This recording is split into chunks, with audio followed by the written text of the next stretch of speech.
Salut à toi et bienvenue sur la chaîne de Krav Maga 16. Merci de liker, de t'abonner ainsi que de partager au plus grand nombre. On est dans la continuité de la self-défense, c'est du Krav Maga, c'est parti. Aujourd'hui, on voit la prise de coups de côté, une technique très importante à apprendre que nous apprenons également en ceinture jaune au sein de la Fédération européenne de Krav Maga. À tout de suite. Alors, comme vous avez pu le voir à la démo, cette prise de coups, c'est une prise qu'on connaît à peu près tous, hein, quand on a été à l'école primaire. C'est quelque chose qu'on a peut-être subi. Vous savez, on vient prendre la personne ici et puis on lui fait ce qu'on appelait le savon pour les anciens. Peut-être que les jeunes, vous ne connaissez pas, mais c'est pas grave.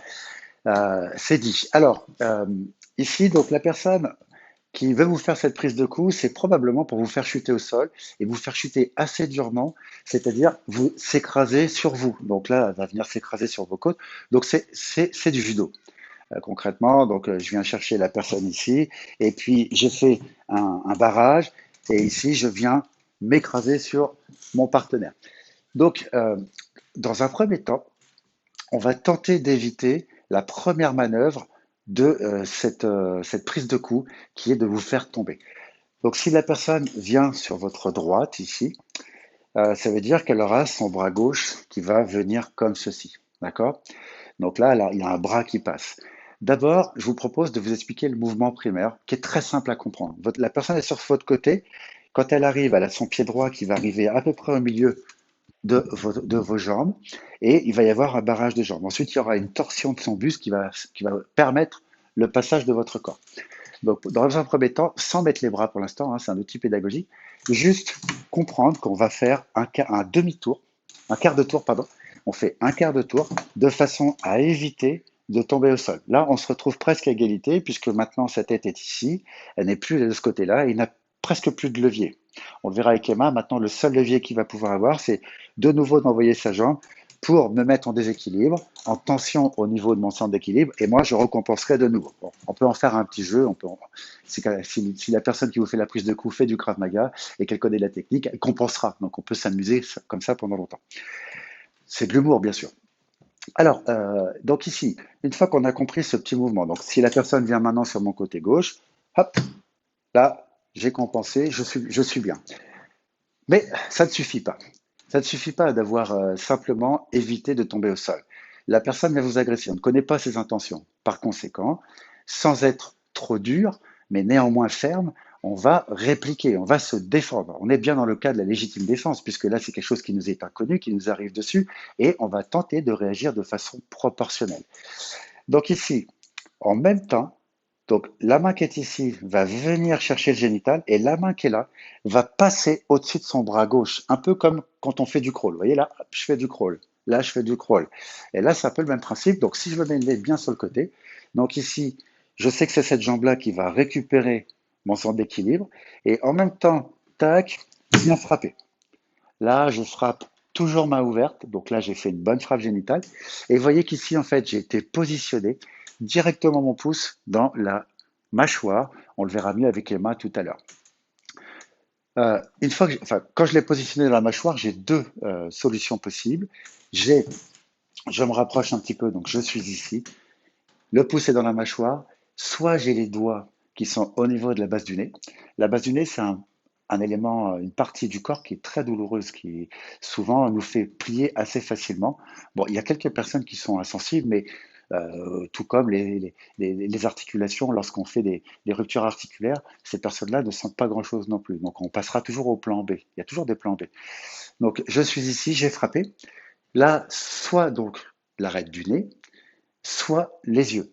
D'accord? Faites l'un ou l'autre, peu importe, c'est pas très important, mais il y a ces deux solutions-là. Une fois que je suis ici, la main qui est libre, s'il vous plaît, et ça me fait rire à chaque fois, et ça me fait encore rire, ne laissez pas votre main traîner sur le génital. Elle ne vous sert plus à rien. Elle a frappé une fois, elle doit rester disponible derrière, soit pour éviter un coup dans votre sphère visage, soit pour vous aider à faire obtempérer la personne.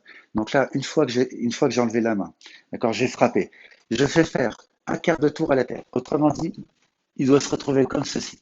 Une fois qu'il est là, j'ai juste besoin d'appuyer, même pas très fort, au niveau de la base du front, là ici vers le haut, et vers le bas.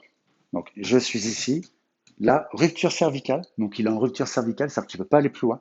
Et toujours, hein, à chaque fois, on sera toujours en compensation de quelque chose. Ici, je commence à baisser. Cette main-là, si elle est disponible et s'il se débat, je peux frapper, je peux frapper, je peux frapper. D'accord?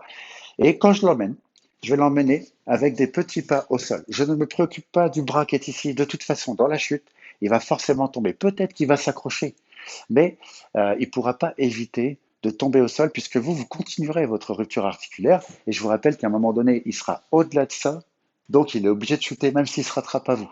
En tout cas, vous aurez le temps de faire autre chose et ce que j'appellerais le plan B. Donc une fois que je suis là, je l'emmène, je l'emmène, je l'emmène. Ici, si je peux attraper son bras, c'est mieux. Et si on est dans un pays de droit, pardon de faire la petite parenthèse, on va éviter d'en rajouter. D'accord? On va éviter de frapper, etc.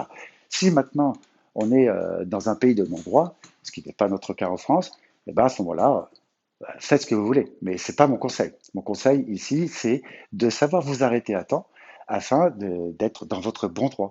C'est tout. Donc ici, la personne va me faire une prise de coup. C'est pareil, c'est une technique que je ne peux pas appréhender puisque je n'ai pas des yeux derrière la tête.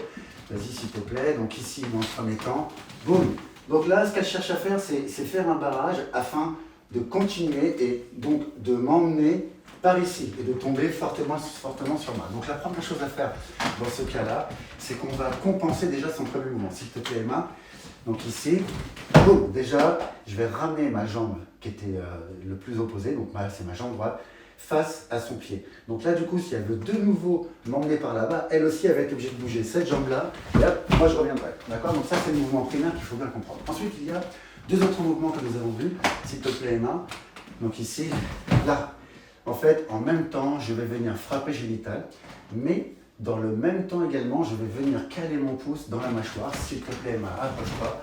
Voilà, je cale mon pouce dans la mâchoire de façon à ce que sa tête, je la maintienne. Si je fais juste ça, retire ma main, retire-toi, voilà. C'est assez facile. Si maintenant je suis ici, c'est déjà plus compliqué, vous voyez? Parce que j'ai mon pouce qui est rentré dans sa mâchoire. On reprend tout. Tac, tac. Prise de coup, automatiquement, je vais faire 3 mouvements en un, s'il te plaît, Emma, vas-y. Hop. Une fois que je suis là, comme j'ai mon pouce dans la mâchoire et que j'ai mes doigts soit sur l'arête du nez, soit dans l'œil, je préfère l'arête du nez parce que c'est très douloureux. L'œil, on le sentira un petit peu moins, même si c'est vital. Ici, je l'amène vers l'arrière. Vous voyez qu'en fait, j'ai juste fait ce mouvement-là. Et là, maintenant, j'ai juste à aller vers le bas et je l'accompagne. Vous voyez, son bras, je ne m'en occupe pas du tout. Je ne cherche pas à le retirer, il m'est complètement égal. Mais si je peux l'attraper, c'est mieux parce que du coup, ça fait un moyen de tension. Je peux frapper. Maintenant, comme vous en avez l'habitude, je vous propose que nous le fassions ensemble. Donc ici, je vais mettre deux profils. Donc le premier temps, ça sera, donc c'est ma jambe droite qui va aller récupérer mon avant. Donc ici, et dans le même temps. Donc je vous rappelle que le bras, il passe au-dessus. Donc ici, premier temps. Ensuite, j'enlève cette main, elle ne sert à rien au niveau du génital. Je fais rupture cervicale. Vous voyez là, hop, ce petit mouvement-là. Je commence à baisser, je peux frapper et j'emmène petit à petit au sol. Je vais le faire de l'autre côté. Donc ici, il y a une prise de coup pardon, qui se fait de ce côté-là. Je vais le pousser, se fait de ce côté-là. Donc là, ici, je commence à frapper et dans le même temps, je viens attraper avec mon pouce. Je fais vraiment accrocher. Hein. Je ne voulais pas bien montrer, mais ici, ça rentre à l'intérieur. C'est pas juste posé, ça rentre. Vraiment, je dois le rentrer. Donc là, je suis rentré, j'ai frappé. Rupture cervicale. Je vais vers le bas et je continue d'avancer. Ainsi se termine ce cours. Merci de nous avoir suivis. N'hésite pas à liker, à t'abonner, ainsi qu'à partager le plus possible la chaîne Krav Maga 16 qui t'est dévolue. On parle que de Krav Maga ici et du Krav Maga FEKM, Fédération européenne de Krav Maga, à laquelle nous appartenons. Enfin, nous sommes affiliés depuis de nombreuses années, 2014. Nous avons également un club en région parisienne qui pour l'instant est fermé pour cause de confinement, mais qui sera, je l'espère, ouvert dès le mois de septembre. D'ici là, il y aura une vidéo par jour, du lundi au vendredi, 10 minutes chrono pour apprendre ou améliorer tes techniques de Krav Maga. N'hésite pas à continuer de regarder, à mettre des commentaires et à continuer de t'entraîner. À très bientôt.